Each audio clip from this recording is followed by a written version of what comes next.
On 27 May, Russia began its direct ground assault against Sievierodonetsk, despite having not yet encircled the city.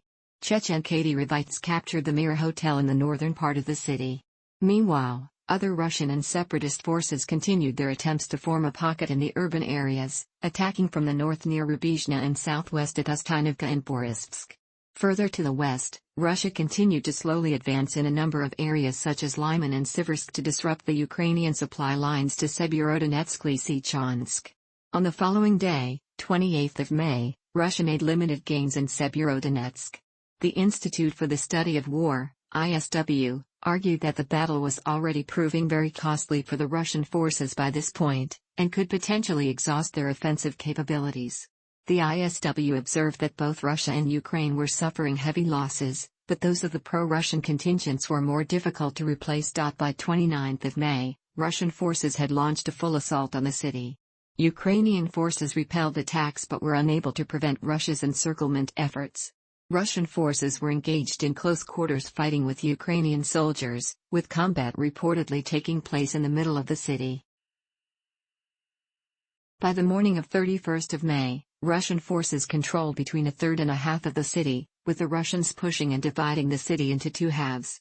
Later in the day, Ukraine confirmed between 70 and 80% of Sievierodonetsk was under Russian control, as well as most of the surrounding villages.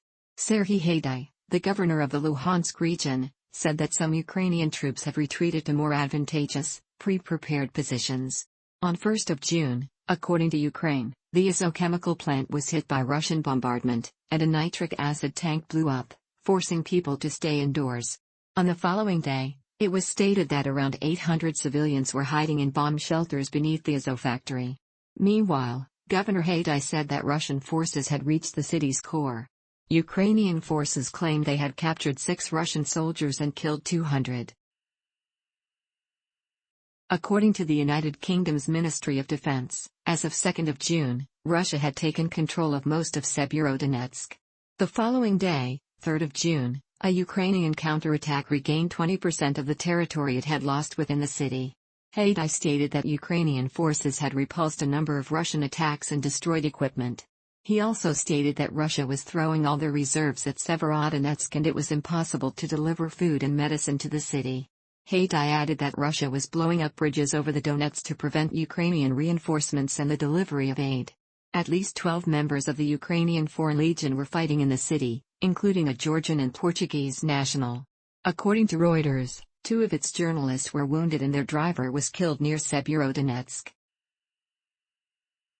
Governor Haidai stated that Russian General Alexander Dvornikov had received the task by June 10 of either completely capturing Severodonetsk, or completely cutting off the Lysychansk-Bakhmut highway and taking it under control.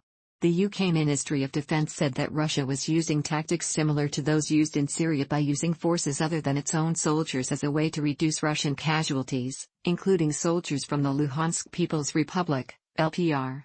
These soldiers were not as well trained or equipped as regular Russian soldiers. On 6 June, Haidai described the Ukrainian situation. Our defenders managed to counterattack for a while, they liberated almost half of the city.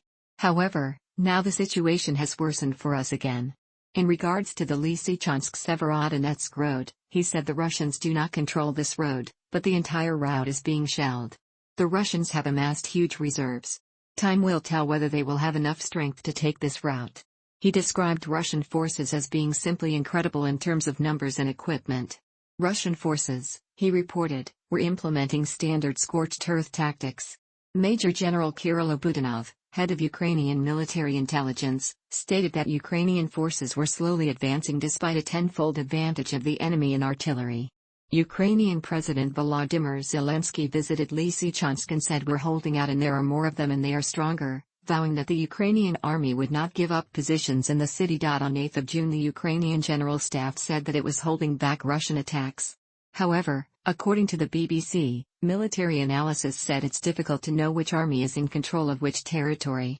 Haidai stressed that nobody is going to give up the city, even if our military will have to pull back to more fortified positions, as the city is constantly being shelled. Still, it wouldn't mean the city is given up. Meanwhile, Russia stated that the Ukrainian group in the Donbas suffers significant losses in manpower, weapons and military equipment. The UK Ministry of Defence observed that it is unlikely that either side has gained significant ground in the last 24 hours. Later that day, Haidai admitted the Ukrainian army was pushed back to the outskirts of the city due to intense Russian bombardment.